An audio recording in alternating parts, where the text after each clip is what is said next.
myself Uma Rathod, Assistant Professor, Government Dungar college Bikaner in chemistry department.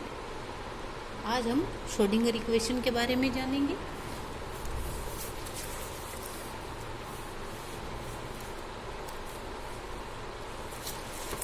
उस समीकरण को Schrodinger equation कहते हैं जो परमाणुीय कण से संबंध तरंग फलन के व्यवहार की व्याख्या करती है।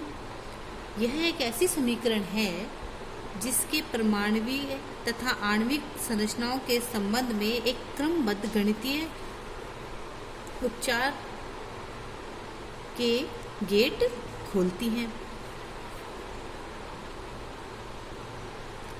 यदि चिरसम्मत तरंग समीकरण को आधुनिक सिद्धांतों के प्रकाश में देखकर उसमें उचित सुधार करें तो इसे प्राप्त समीकरण को हम श्रोडिंगर समीकरण कहेंगे।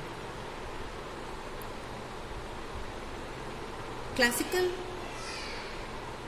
तरंग समीकरण व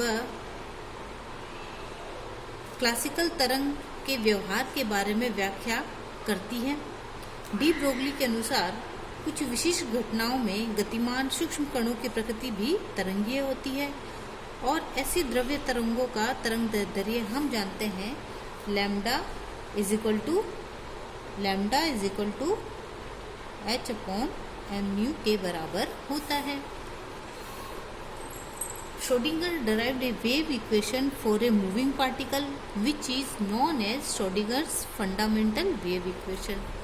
हम जानते हैं total energy of electron is equal to kinetic energy plus potential energy. हम जानते हैं E is equal to half mv square plus v। अब हम ये डिनोट करते हैं यहाँ m is equal to mass of electron. यह जो राशि है ये लीनियर वेलोसिटी ऑफ इलेक्ट्रॉन और ये v है जो हम कहेंगे इसको पोटेंशियल एनर्जी ऑफ इलेक्ट्रॉन। इस पोटेंशियल एनर्जी को हम इस प्रकार दर्शाएंगे minus Z e square upon r. हम जानते हैं कि काइनेटिक एनर्जी है वो हाफ एम वी स्क्वायर के बराबर होती है। हम इसको इस समीकरण के द्वारा भी दर्शा सकते हैं। यहाँ हमने m से मल्टीप्लाई कर दिया और m से हमने डिवाइड कर दिया। अभी हमने बताया था कि डी ब्रोगली के according lambda is equal to h upon p होता है और हम जानते हैं p is equal to m v होता है। So m upon h mu. इसे हम इस प्रकार भी प्रदर्शित कर सकते हैं। हम एम स्क्वायर वी स्क्वायर की जो वैल्यू है इक्वेशन 2 में रखने पर काइनेटिक एनर्जी का मान किसके बराबर हो जाएगा half m 1 upon m h square upon lambda square. इसे हम इक्वेशन 3 के द्वारा यहाँ दर्शा देंगे। अब इक्वेशन 1 के अकॉर्डिंग काइनेटिक एनर्जी जो है E माइनस वी थी is equal to half 1 upon m h square. ये जो काइनेटिक एनर्जी है यहाँ इसकी वैल्यू हम ये रख देते हैं। अब लैम्डा स्क्वायर किसके बराबर हो गया h square upon 2m e minus v के।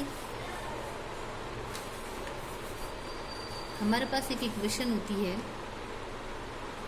Del square psi upon del x square plus del square psi del upon del y square plus del square psi del z square plus pi 4 pi square lambda square psi is equal to 0। इसे हमने equation number 5 का नाम दिया है। अब हम क्या करते हैं जो लैम्डा स्क्वायर की वैल्यू है put lambda square value in equation 5। अब यहाँ पे जो लैम्डा स्क्वायर की वैल्यू है हमने इक्वेशन 4 से यहाँ पे रख देते हैं तो हमें ये इक्वेशन क्या प्राप्त होती है size lambda square psi upon lambda x square plus lambda square psi upon lambda y square plus lambda square psi upon lambda z square plus 4 pi square into 2m e minus v upon h square into psi is equal to 0।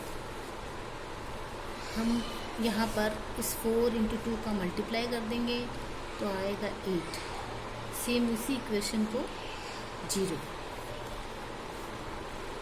अब हम जानते हैं this equation as it is independent of time is known as time independent equation. यहाँ पे कहीं भी कोई T term आई नहीं है, अतः हम कह सकते हैं कि ये टाइम से इंडिपेंडेंट इक्वेशन है।